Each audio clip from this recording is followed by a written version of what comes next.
I think emotional abuse can really take a toll on a person's self-esteem and therefore on their identity. And emotional abuse is a form of abuse.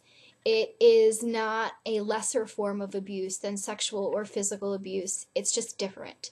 And emotional abuse can be many things. It can be name calling, it can be telling someone that they're stupid or fat or ugly or worthless, any kind of a negative word, basically. It can be instilling negative things into someone instead of positive things. It can be filling someone with falsehoods instead of truths. It can be, making someone question their identity or telling someone that their identity is wrong or bad or hurtful or sinful or, any of those things. Emotional abuse can be perpetrated by a parent, by a friend, by a significant other in the form of a boyfriend, girlfriend, husband, wife. It can come from a brother or a sister. It can come from a person in authority like a teacher or a pastor or anyone who manipulates you psychologically. The best thing that you can do to combat emotional abuse is to remove yourself from abusive situations if that is possible for you. If it's not possible for you, or if you are taking the option of not removing yourself from an abusive situation, you can surround yourself with positive reinforcement. For all of the negative things that are said or around you, you can find a positive and sort of use those positive things as a barrier for you to keep you healthy and safe. And it's really about being safe within yourself, within your heart, within your mind, trying to stay at peace, trying to be able to live your everyday, not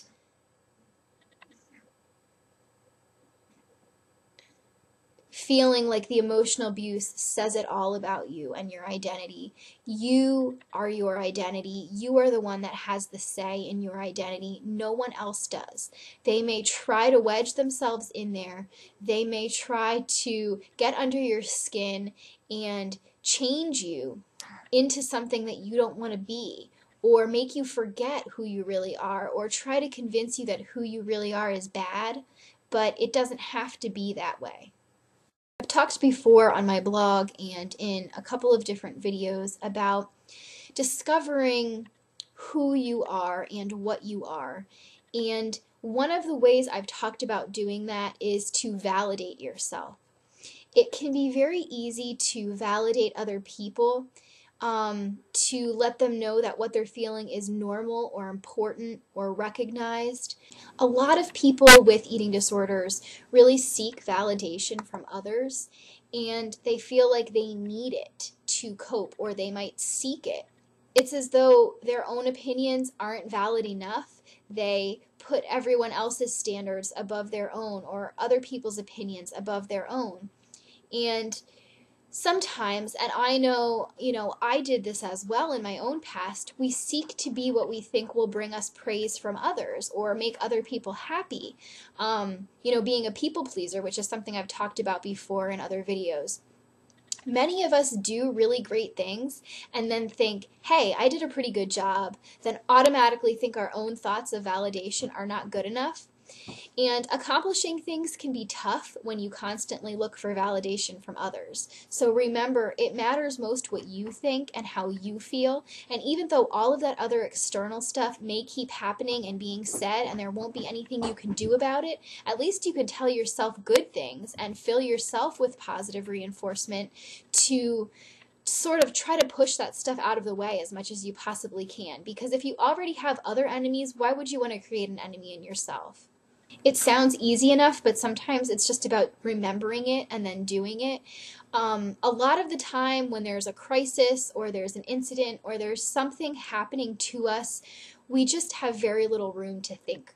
And we're so overwhelmed and we're so anxious and we're so sad that we aren't able to just focus for a minute and remember the important things. So trying to get yourself to remember that it matters most what you think and how you feel, and that you don't have to be your own enemy, is just enough of a step in itself. But in any case, a pretty decent way of coping, in my opinion, that I had come up with is something that may not work for everyone, and it's sort of a new spin on positive reinforcement. I talked about this several years ago on my blog. When you're working through the issue of seeking validation, no matter how well you think you've done at something, no matter how much you think you've accomplished, or no matter how much you know that your accomplishment is a good one, you may usually still continually seek validation from other people. So if you want to be the best and you're a perfectionist, as many of us are, here's something that you can do. I know it might sound incredibly strange, but try to think of yourself as multiple people for a few minutes each day when you've accomplished something and are seeking validation. Write down yourselves. And what I mean by this is get a piece of paper or pull up a blank computer screen and write, for example, if I was going to do this for me, I would have me, the writer, me, the wife, me, the caseworker, me, the activist, me, the daughter, me, the sister, me, the friend, me, the artist, me, the graduate student, me, the eating disorder recovery blogger, me, the eating disorder support group leader. And just what I'm asking is for you to figure out all of the things that you are, very at its most basic level, very simply, and just make them separate selves for a moment. See all of them in their own light. Let them separate and become more than one entity. You have you, and what I'm asking you to do is break down the you into all of the things that you are. I'm not asking you to tell yourself how good you are at being all of those things or pat yourself on the back. I'm just asking you to break up yourself and show all the parts. Then see how each of them would react to your current achievement or accomplishment. What would me, the writer, think? What would me, the daughter, think? And it will be and feel like validation from others. But really, it will be validation from yourself. And really, you are the essence of any of your own accomplishments, so it's only natural and proper that your own opinion matter the most. The trick is different than just thinking, well, I think I did okay or pretty well, since we all know that the I doesn't always seem like enough validation.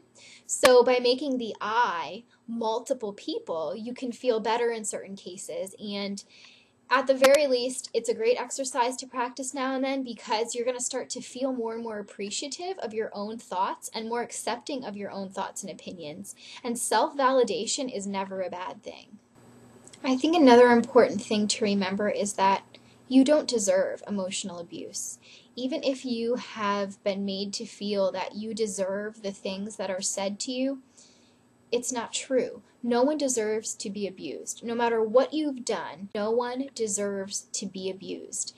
It's a fact. No one deserves that. So if you are experiencing emotional abuse, number one, you're not alone. And number two, it's not fair to you. That's not something that you deserve in life. And I think sometimes remembering that as well is a really good step in the right direction. I hope you're all doing well out there, and I will see you next time.